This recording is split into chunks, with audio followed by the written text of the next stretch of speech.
Hi friends, आज हम बात करने वाले हैं 9 गोल्ड मेडल्स की। सो आप सभी से रिक्वेस्ट है कि आपके पास पेन पेंसिल कॉपी जो भी है आप उसको लेके बैठ जाएं और इस क्वेश्चन आंसर को नोट डाउन करना स्टार्ट कर दें।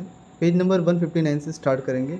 यहाँ पर दो इमेजेस के क्वेश्चन जो मैंने ऐड किए हैं, पेज नंबर 158 के और पेज नंबर 159 का। पेज नंबर 158 का जो क्वेश्चन है, अगर आप उसको देखें तो उसमें ये है, चेक योर अंडरस्टैंडिंग का सेक्शन। पहले क्वेश्चन पूछा गया है, match the words and phrases in column 1 with their meaning in column number 2। सो करना क्या है, आपको कॉलम 1 देखना है और कॉलम 2 देखना है। कॉलम 1 में 5 वर्ड्स हैं जो कॉलम 2 से मैच करने हैं हमें। So dashed in dirt that will be destroyed, second one.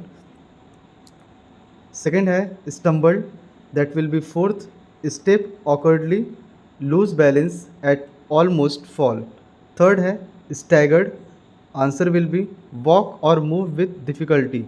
Fourth anguish, इसका मतलब होगा एक्सट्रीम पेन और सफरिंग। फिफ्थ इज एसफॉल्ट और asphalt, that hard black substances use to make roads and path.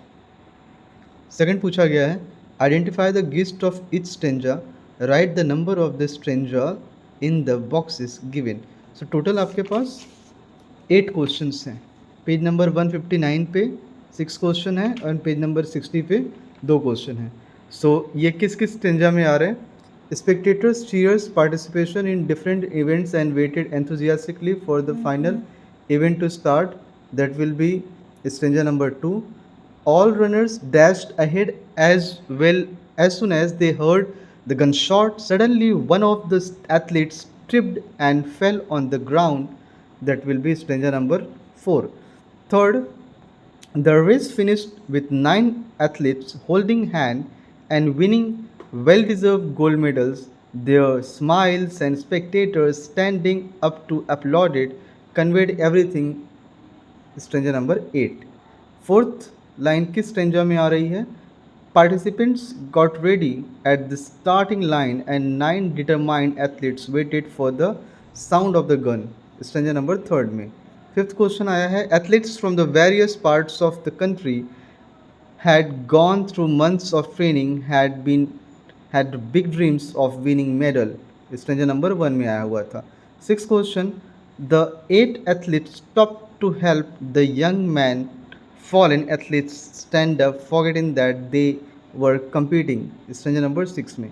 अब बाकी बचे हुए 2 क्वेश्चन आपको नेक्स्ट पेज पर दिखाई देते हैं। 7 पे आप देखेंगे, 9 athletes held up the banner and walked hand in hand.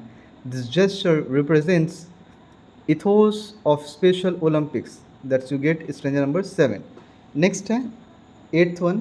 The young athletes felt his dreams were shattered and tried in a pain and disappointment, but something unique happened. That you find stranger number 5. Let us appreciate the poem. You will find on a page number 160. Yes, third question है, two example of alliteration from the poem are. So 2 example लिखने हैं जो alliteration के हो। So first है, stood around the fell, repetition of S and S T sound, dashed in a dirt, repetition of D sound. 9 runners join hands और but as sure as I am standing here. ये आपके 2 example हैं alliteration के। Second question पूछा गया है, give 3 example of visual imagery from the poem. आपने figure of speech की क्लास की होगी मेरी इसके पहले वाले वीडियोस में, तो वहाँ पर मैंने कंप्लीट फिगर ऑफ स्पीच बताया हुआ था इस पोएम का, आप जाकर उसे देख सकते हैं। So give 3 example of visual imagery. So these are, first, the athletes had come from so many countries, the blocks were all lined up for those who would use them. Second question पूछा गया है, he fell to the asphalt instead, joined hands and continued। और third visual imagery का use हुआ है, 9 beaming faces holding hands still, this is one। Third question, give an example of auditory imagery from the poem. So this example is, the exploded pistol, he gave out a cry in frustrated and anguish मतलब दर्द, a standing ovation। यहाँ पर auditory imagery का मतलब जहाँ पर बात की जा रही है साउंड की, जहाँ पर बात की जा रही है आवाज़ की। Next, fourth, how does the use of imagery make the poem more appealing? So imagery का यूज़ पोएम में किस तरीके से किया गया है और वो ज़्यादा अपीलिंग क्यों लगता है? तो imagery brings the scene vividly alive in readers mind. जब इमेजरी का यूज़ होता है तो ये रीडर के माइंड में उस पोएम को अलाइव कर देते हैं, जिंदा कर देते हैं, और ये अलाउ करते हैं them to visualize the race track. वो विजुअलाइज करने की पूरी कोशिश करते हैं कि ऑडियंस या रीडर जो उस पोएम को पढ़ रहा है, पढ़ते पढ़ते उसको विजुअलाइज करे कि ऐसा कुछ हुआ होगा। Hear the starting pistol and boys cry and deeply feel emotion and heart warming unity of the athletes. ये सभी क्या है? एक इमोजरी का एग्जाम्पल है जो रीडर से अपील करते हैं कि while reading they should feel it also. Fifth one, what does the poet's tone change from the beginning to the end of the poem? सो अभी ये बताना है कि जो पोएट है उसका टोन कैसे चेंज होता है शुरू से लेके अंत तक। तो ये पोएम शुरू होती है intense, competitive and suspenseful tone के साथ as the athletes prepare to race, लेकिन ये शिफ्ट हो जाती है लास्ट में डिस्ट्रेस एंड सॉरोफुल टोन में, जहाँ पर एक रनर क्या होता है, गिर जाता है, when the runner falls, and conclude with inspiring celebratory and empathetic tone celebrating true sportsmanship. और अंत में जब ये पोएम ख़त्म होती है तो वहाँ पर इंस्पायरिंग, सेलिब्रेटरी और एम्पैथेटिक टोन देखने को मिलता है, जो कि सही मायने में एक स्पोर्ट्समैनशिप का एक बेहतरीन एग्जाम्पल है। सिक्स क्वेश्चन है, what is the recall mood created by the poem?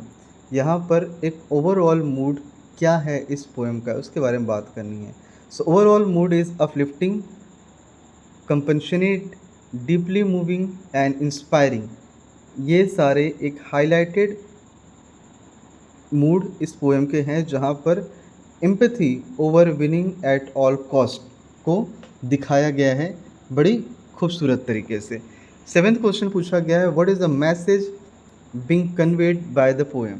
इस पोएम के थ्रू कौन सा मैसेज कन्वे किया गया है? So true human compassion, empathy and collective cooperation are far greater achievement than individual glory और winning medals in competition. Critical reflection के question पूछे गए हैं। क्रिटिकल रिफ्लेक्शन के क्वेश्चन में अगर आप देखें तो पहले ही सवाल पूछा गया है इस एक्सट्रैक्ट को दिखाकर, पेज नंबर 161 पर, select the correct option to complete the sentence. The phrase pulled up on their heels means that the runners. अब यहाँ पे 4 ऑप्शन हैं। From those 4 options the first is stopped running. B option ये आपका correct होगा। Second question पूछा गया है, mention one character traits common to all the 8 other runners, compassion, empathy and selfishness. ये किसी भी एक कैरेक्टर को आप शामिल कर सकते हो। Third one, what is the tone of the poet in these lines? Admiring and deeply appreciative bye there selfless sportsmanship. काफ़ी प्रशंसनीय रहा है और डीपली अप्रिशिएटिव, वास्तविक रूप से दिल की गहराइयों से धन्यवाद करने वाला रहा है, क्योंकि उन्होंने निस्वार्थ भाव से स्पोर्ट्समैनशिप को दिखाया है।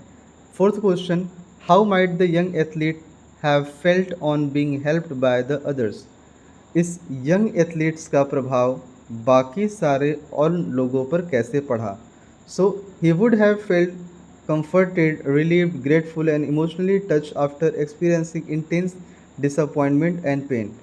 तो उसने काफ़ी ज़्यादा कंफर्ट, रिलीव्ड, आराम और ग्रेटफुल, कृतज्ञ वो फील किया होगा, और इमोशनली और भावनात्मक तरीके से एक जुड़ाव महसूस किया होगा उन सभी लोगों के साथ जब उसने फील किया इंटेंस डिसअपॉइंटमेंट एंड पेन। और जब वो ट्रैक पर गिर गया था उसके बाद लास्ट में उसके साथ ये सारी चीज़ें हुई, तो वाकई वो दिल से काफ़ी शुक्रगुजार था उन सभी लोगों का जिन्होंने उसके लिए ये मदद की है। फिफ्थ क्वेश्चन पूछा गया है, would you consider this incident as a turning point in the poem? If yes then why, if no then why not? तो आप कंसीडर करेंगे इस इंसिडेंट को टर्निंग पॉइंट इस पोएम का? हाँ तो क्यों, ना तो क्यों? तो जवाब आप यहाँ पॉजिटिव में दिया हुआ है, तो आप पॉजिटिव में भी दे सकते हैं, नेगेटिव में दे सकते हैं, choice is yours. So yes, because of this event transformed from an intense individual race for single victory, तो ये सिंगल विक्ट्री ना होकर एक कलेक्टिव डेमोन्स्ट्रेशन हो जाती है यूनिटी का, एम्पैथी का और शेयर सक्सेस का।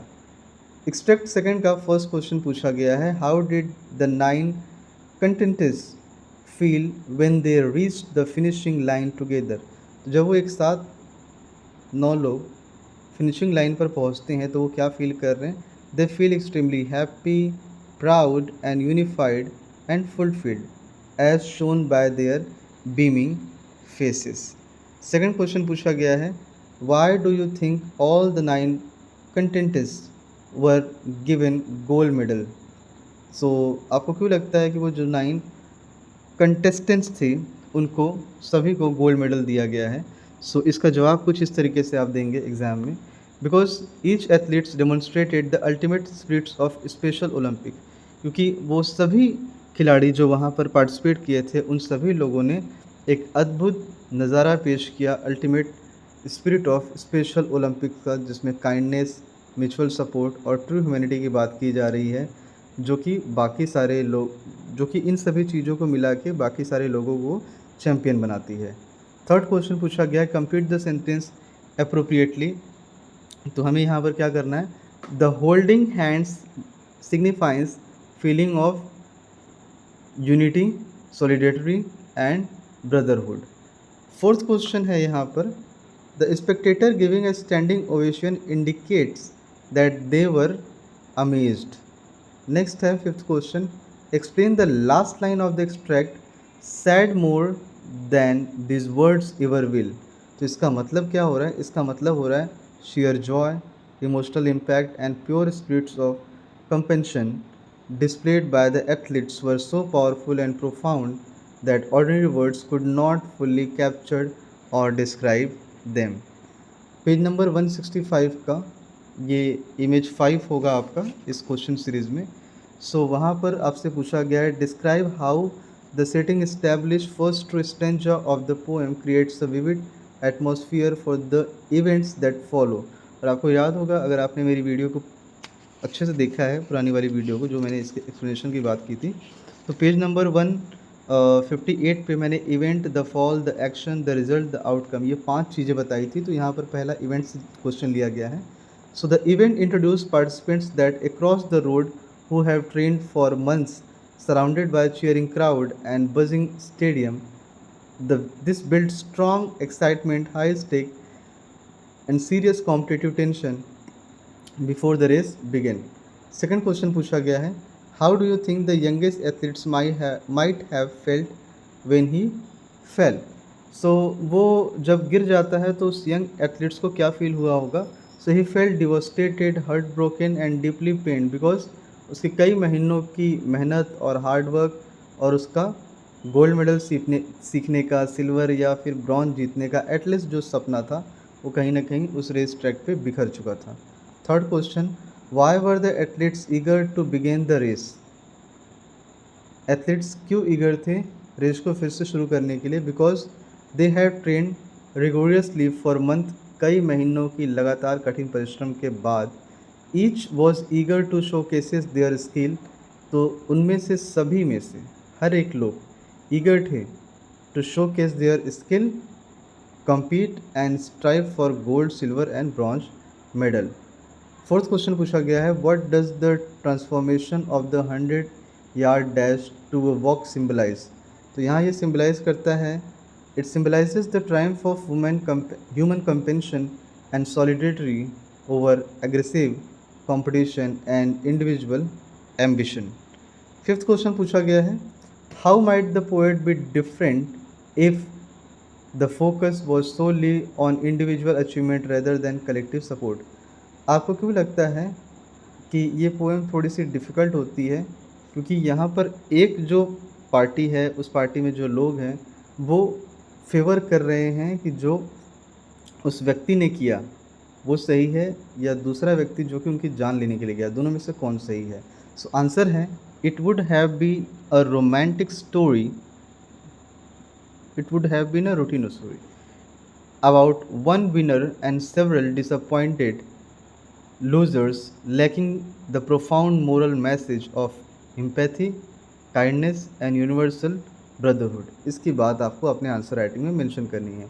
नेक्स्ट क्वेश्चन पूछा गया है, how does the poet use of language and tone enhance the readers engagement with the poem. तो यहाँ पर आंसर है, with through simple, rhythmic, narrative verse, sharp visual and auditory imagery, and an emotional shift from tension to hurtful joy। ये poet यहाँ directly connect करता है readers के emotion के साथ। सेवेंथ क्वेश्चन है, what might be the poets purpose of writing this poem. इस poem को लिखने का पोएट का क्या पर्पस हो सकता है, क्या उद्देश्य हो सकता है। तो पोएट यहाँ बताते हैं, the poet aims to show true victory lies not in defeating others but helping and lifting each other with kindness and sportsmanship. Vocab का सेक्शन यहाँ पर आ जाता है। वोकैब का सेक्शन है आपके पेज नंबर 162 पे। तो वोकैब के सेक्शन के मैं आंसर रीड कर देता हूँ, आप उसे मार्क कर लीजिएगा। अब यहाँ पे फर्स्ट में आपको बताना है एडजेक्टिव वगैरह को। Adjective noun collocations from the poem, first beaming faces, second special Olympic और यंगेस्ट ओलंपिक। सेकंड क्वेश्चन पूछा गया है, complete the table given below by writing 4 nouns that collocate with the adjective big, that disappointed, failure, surprise and decision. Heavy, traffic, rain, road, loss. अब इसी को next page number 163 पे continue किया गया है। स्ट्रॉन्ग का wind, coffee, influence, argument. Fourth का large, amount, family, crowd and scale. And the last one great, that success, difficulty, pleasure and impact. Third question पूछा गया है यहाँ पर पेज नंबर 163 का, और उसमें पूछा गया है कि replace the underline words from the given correct adjective from the box.